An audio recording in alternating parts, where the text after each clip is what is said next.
Alright, Dune Part 2 on 4K Blu-ray. Is it the Lisan al-Gaib or another false prophet? Let's talk about it.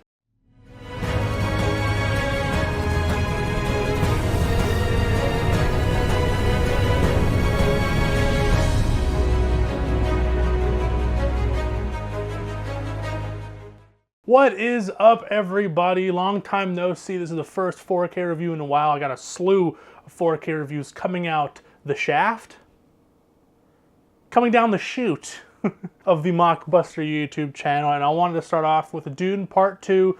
Very controversial, well, at least to me, a very excited release. Ever since we found out that this will not be getting full IMAX aspect ratio, meaning filling out the TV. I know some people want to get very nitpicky on, oh, it's actually, you can't get rotoscoped on ultrascope on a basic TV. We've seen it done before. We've seen it done many times before, and it looks fantastic. But this is a 16:9 standard 4K release. So let's get into it.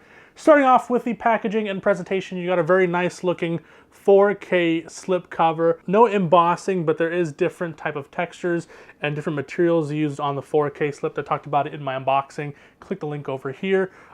Dune Part 2. What it comes with, interestingly, US, UK, and Canada. No Blu-ray, but if you're in the US, you got a digital code. Here in Canada, when you remove the slipcover, you look inside. No digital code. A little bit of a bummer, but for me, it really doesn't matter. I don't use them anyways, but I like to have them just to give it away to you guys. But moving forward, you got one disc set. This retails $29.99 US, $34.95 Canadian. So that's around, after tax, about $40 Canadian, or 30, whatever. I know there's different taxes in the US. So that is the packaging and presentation. Let's get into the tech specs. All right, Dune Part 2 on 4K, again, comes with the 4K Blu-ray and a digital code if you are in the US. Filmed in 4.5K and 6.5K, rendered in a 4K digital intermediate. This does feature Dolby Vision HDR10 compatible. This is, again, in 2.39 by 1, so you are going to get those black letterbox bars in the top and the bottom of your screen. And the audio formats is a Dolby Atmos soundtrack. Fantastic. All right, let's start off with the image quality. So now going into this transfer, I was definitely bummed out, like a lot of you guys, that we didn't get that full home IMAX experience as we did with Oppenheimer or Top Gun Maverick and a slew of other fantastic full screen 4K presentations.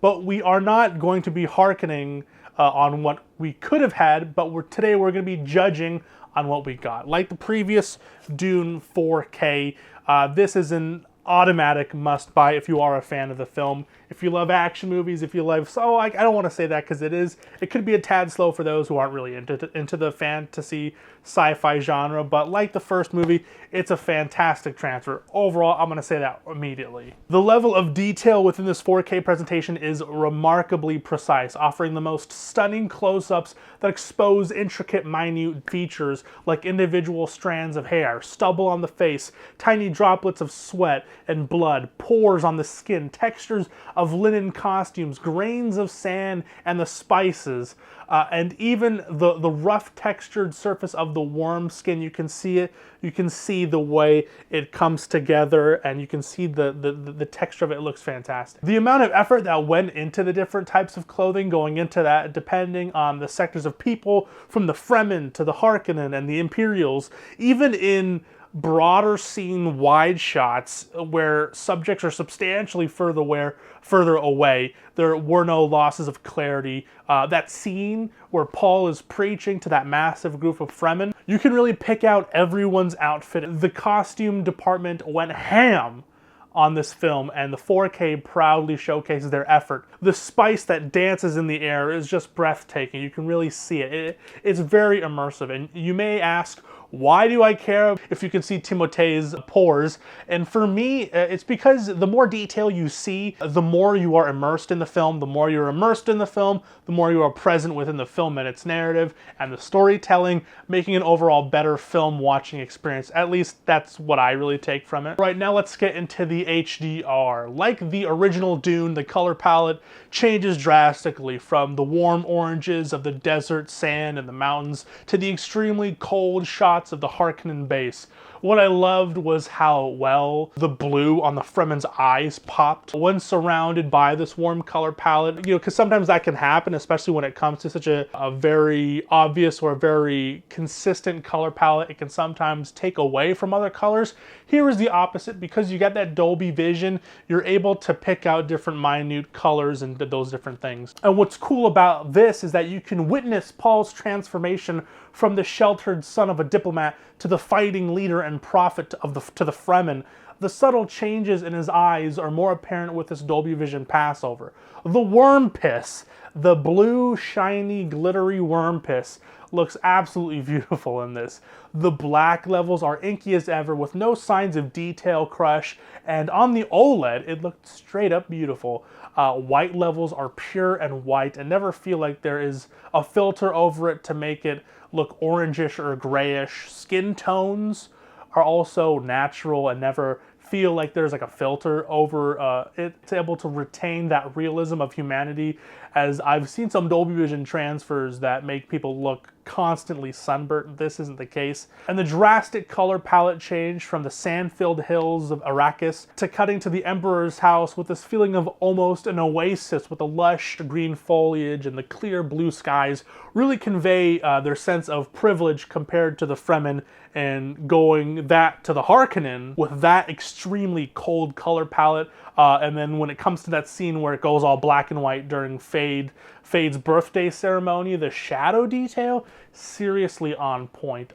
This Dolby Vision transfer is bang on fantastic with plenty of creative scenes that really lend to the format perfectly. Again, this is I love this film. Dune Part 2 was brilliantly shot. It was well choreographed. It was well cemented and formed into such a film to where it's like, dude, a good 4K is like a no-brainer to come out of this. I've said this before many times, just because you put a movie on 4K doesn't make it a good 4K transfer.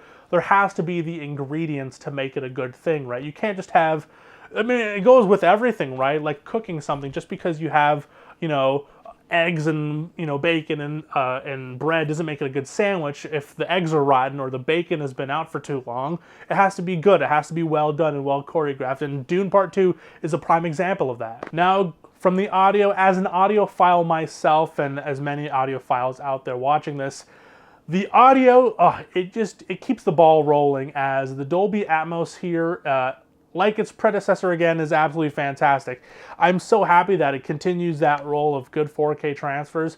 I've seen time and time again with Ghostbusters, with other different franchises, where maybe the first film will look really good, the second one will look bad. Things like Venom 1 looked really good, but Venom 2 looked really bad, things like that. But here, we're keeping the ball rolling. It's continuing to look good and sound fantastic as well. Sounds from the tiniest desert critter and Muad'Dib to the ornithopters, and the most subwoofer testing sandworm sequences.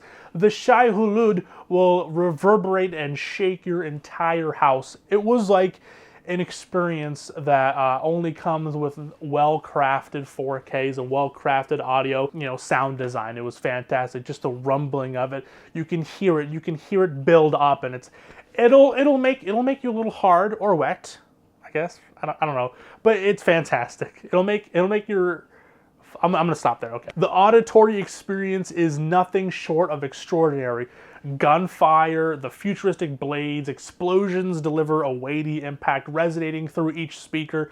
The hand-to-hand fight sequences have this really satisfying bassy thud too, and the sound of swords clanging feels like you're in the room with them, making it, again, a successful form of watching this film. The exhilarating worm ride sequences envelops the senses with a gust of wind, swirling dust, people shouting in the background, people gasping, people moving, people, you know, you can hear the ruffling of their clothing as they're moving back because they're just astonished at what the fuck is going on. The sound design, again, it is absolutely fan-freaking-tastic. So my final notes about this film is, as a full 4K presentation with packaging, presentation, again, I want to state that this does have over an hour of bonus features. You get 67 minutes of bonus features, and so I would give this a 9 out of 10. Damn near.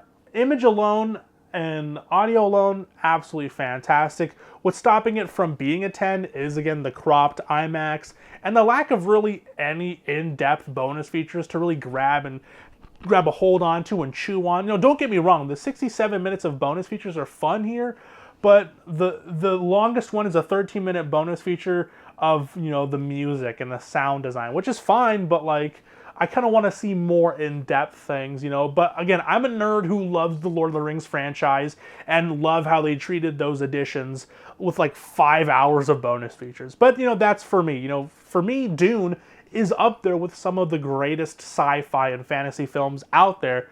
So it was a bit disappointing that we didn't get as much as we could have. But again, it's me being a little gluttonous and me being just loving this film and, you know, really expecting a lot. But you know what? You know, who knows? You know, with today's day and age with social media, all those things are out there on TikTok and YouTube, so it might not be that much of a difference. But for me, I give this a 9 out of 10. So that was my review of Dune Part 2 on 4K Blu-ray. Again, a stellar 4K presentation. I know I shat on it a little bit when I did find out that we were getting IMAX, but that's mainly because I got my hopes up because Denis Villeneuve himself said we were. So if it wasn't for that, I probably wouldn't be as upset or as, I guess, disappointed as I am with this. But it's still a fantastic looking 4K. Looks great on the TV, looks great on the shelf. It's a really nice looking slipcover, a great presentation. Wish there was a bit more bonus features, but besides that, absolutely fantastic. If you even like this film a little bit, it's definitely worth the 4K. If you have a good setup, definitely worth the pickup. So that was today's video. I hope you enjoyed it. And if you enjoyed this video, please make sure to leave a like. And if you're new to the channel, hit that subscribe button because it is free and it means a whole lot to me. So that was my review of Dune Part 2 on 4K. I'll see you guys next time. Make sure to have yourself a good day, night, evening, afternoon, morning. Whenever you're watching this, please stay safe and God bless. Peace, cheers, and long live physical media. Again, we're here to celebrate physical media. We're here to support it, so long live physical media. I know I've been a little negative with my past few videos about, but that's just because I hold 4K and the 4K format to a higher standard, and you should too. So I'll see you guys next time. Peace out. Cheers.